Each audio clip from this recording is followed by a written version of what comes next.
Greedy, I've got to hand it to you on this football team stuff. I had no idea how lucrative this could be, but you were right. I'm moving at least 500 keys a smack every road game and coming back with a bus full of money. I never dreamed smuggling could be so easy. Local customs officials barely look at a team bus. Even shucking bats don't bother. The Creterakians introduced football. Greedock noted how Stedmar referred to the ruling race as bats, a reference to some earthbound animal Greedock had never seen. Football supposedly reduces interspecies violence. They don't want to rock the boat over a little thing like smuggling. Stedmar lifted his glass. Well, here's to interspecies cooperation. And you have a Tier 3 team. Imagine how valuable it becomes with a Tier 2 team, and you're moving across entire systems, or even a Tier 1 team, and you've got complete immunity across all governments. Well, Tier 3 is good enough for now. It's gonna take me a few years to buy out a Tier 2 team. But hey, if I can hold on to Barnes, I'll be competitive from the start. Don't be sure Barnes can carry your team. There's a reason no National League quarterback has ever led a team to a championship.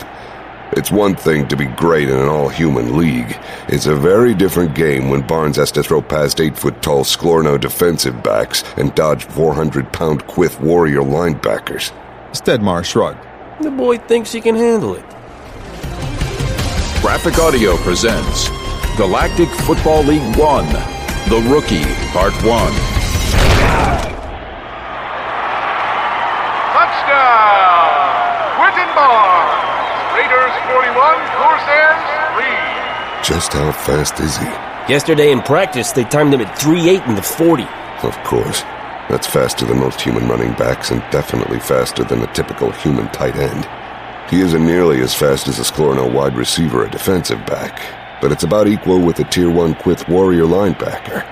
Barnes would leave most Tier 2 linebackers in the dust. Well, I think Kolak is going to pay through the nose for this kid. Stedmar gave a side glance at Greedock. Don't you think he will, Shamakov? The time had come to formally open up the power game. Greedock wasn't taking any chances. Actually, Barnes might do well on my team. You're headed to the Combine, am I right? Quentin nodded.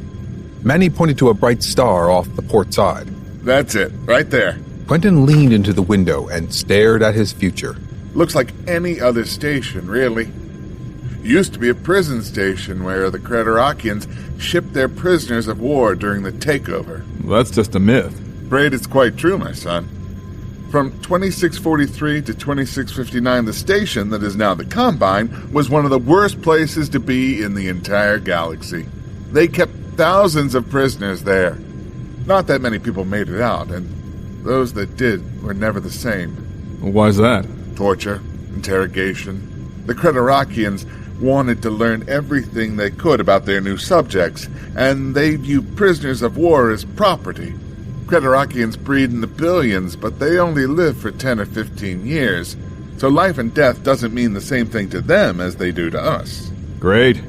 So I'm headed to a former prison station that was used to torture and execute millions? Manny smiled and reached up to clap Quentin on the shoulder.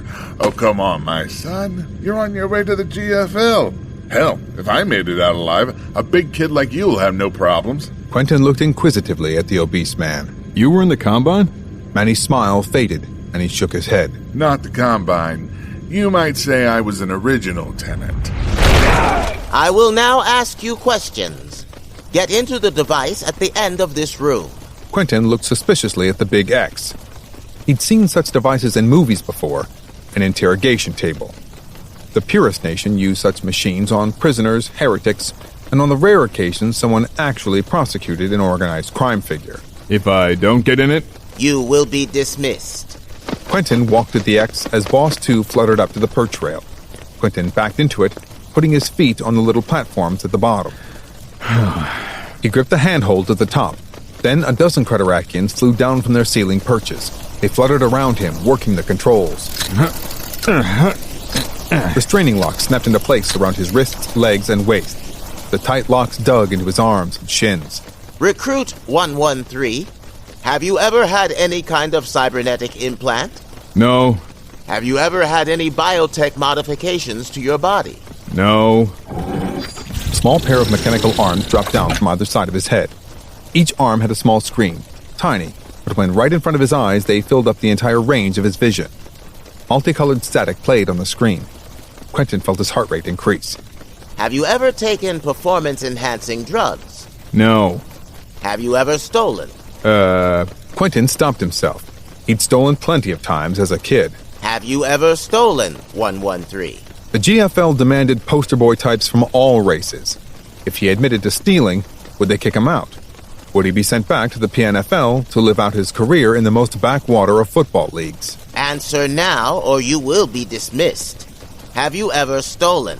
Yes. A stabbing pain erupted from the small of Quentin's back.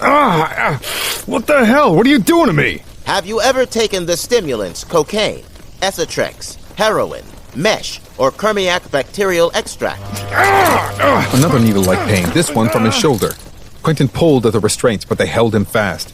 He tried to turn his head and look, but the little screens moved with him, and he could see nothing but multicolored static. Candidate 113, you will answer the question or be dismissed. I took bacterial extract once, but not the others.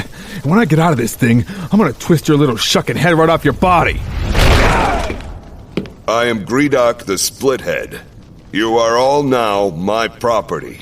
You are rookies. You are nothing of importance. I own your contracts for this season and have the final say on if you make the team or not. He gestured to the yellow-furred leader. This is Hokor the Hookchest, coach of the Ionith Krakens. You will follow his instructions to the letter. Hokor stepped forward, his antennae plastered flat against his skull. Training camp begins immediately.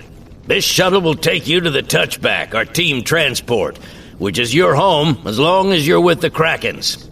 You will stow your gear, then report to position meetings where you'll be given your study assignments. Once you've been shown how to operate the Kriegsbalak virtual practice system, you will report to the field for practice. Hokor walked down the blue line until he stood in front of Quentin. Kneel down, human. I want to look you in the eye. Quentin quickly looked at Yasud, who nodded nervously. Quentin got on one knee and still had to lean down to look straight into Hokor's one big eye. You had better be ready to complete the offensive play when 3 of those things are coming at you, hoping to maim you, or if they get in a good shot and just kill you outright. Quentin smiled. Just give me the ball, Coach. Hokor's antennae quivered once, then fell flat. We'll see, rookie.